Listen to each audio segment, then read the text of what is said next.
രാഷ്ട്രീയത്തിൽ വലിയ കോളിളക്കമുണ്ടാക്കിയ ഒരു കൊലപാതകത്തിന്റെ ഞെട്ടലിലാണ് ഇപ്പോൾ അമേരിക്കൻ സമൂഹം.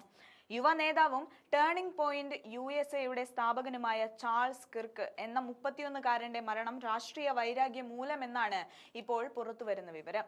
ടൈലർ ജെയിംസ് റോബിൻസൺ എന്ന 27കാരനായ പോലീസ് കണ്ടെത്തിയ പ്രതി താൻ ചെയ്ത കുറ്റകൃത്യത്തെക്കുറിച്ച് അയാൾക്ക് ഒരു മറുപടി മാത്രമേ ഉണ്ടായിരുന്നുള്ളൂ. രാഷ്ട്രീയത്തിൽ താൻ കണ്ട വെറുപ്പ് സഹിക്കാൻ വയ്യാതെയാണ് ഈ കടുംകൈ ചെയ്തത് എന്ന് റോബിൻസൺ പോലീസിനോട് പറഞ്ഞതായിട്ടാണ് റിപ്പോർട്ടുകൾ സൂചിപ്പിക്കുന്നത്.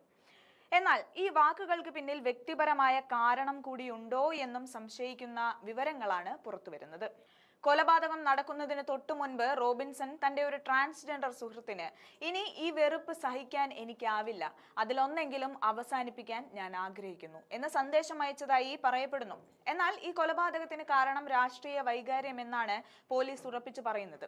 ട്രംപിന്റെ വിശ്വസ്തനും അദ്ദേഹത്തിന്റെ മേക്ക് അമേരിക്ക ഗ്രേറ്റ് അഗെയിൻ എന്ന മുദ്രാവാക്യത്തിന്റെ ശക്തമായ പ്രചാരകനുമായിരുന്നു ചാൾസ് കിർക്ക്. അദ്ദേഹത്തിന്റെ വാക്കുകളിലും നിലപാടുകളിലും ഉണ്ടായിരുന്ന കാർക്കശ്യം പലരെയും എതിർചേരികളിലാക്കിയിരുന്നു. അങ്ങനെയിരിക്കെയാണ് യൂട്ടാ വാലി യൂണിവേഴ്സിറ്റിയിൽ ഒരു പൊതുപരിപാടിയിൽ പ്രസംഗിച്ചുകൊണ്ടിരിക്കെ ചാൾസ് കിർക്ക് വെടിയേറ്റ് മരിക്കുന്നത്. ആൾക്കൂട്ടത്തിനിടയിൽ ചോദ്യങ്ങൾക്ക് ഉത്തരം നൽകുന്നതിനിടെ ഏകദേശം 130 മീറ്റർ അകലെയുള്ള ഒരു കെട്ടിടത്തിന്റെ മുകളിൽ നിന്ന് വന്ന ഒരു വെടിയുണ്ട കഴുത്തിൽ തറച്ചാണ് അദ്ദേഹത്തിന്റെ മരണം സംഭവിച്ചത്. ഇത് വ്യക്തമായ ആസൂത്രണത്തോടെ നടന്ന കൊലപാതകമാണെന്നാണ് പോലീസ് പറയുന്നത്. സംഭവം നടന്നയുടൻ തന്നെ സുരക്ഷാ ഉദ്യോഗസ്ഥർ കിർക്കിനെ ആശുപത്രിയിൽ എത്തിച്ചെങ്കിലും ജീവൻ രക്ഷിക്കാൻ കഴിഞ്ഞില്ല.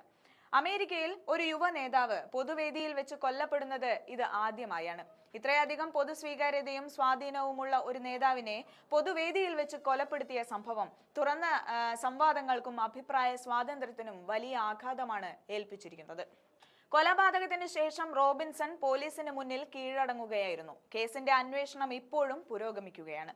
കൊലയാളിയുടെ രാഷ്ട്രീയ നിലപാടുകളെക്കുറിച്ചും കിർക്കിനോടുള്ള വിരോധത്തെക്കുറിച്ചും കൂടുതൽ വിവരങ്ങൾ പോലീസ് പുറത്തുവിട്ടിട്ടില്ല.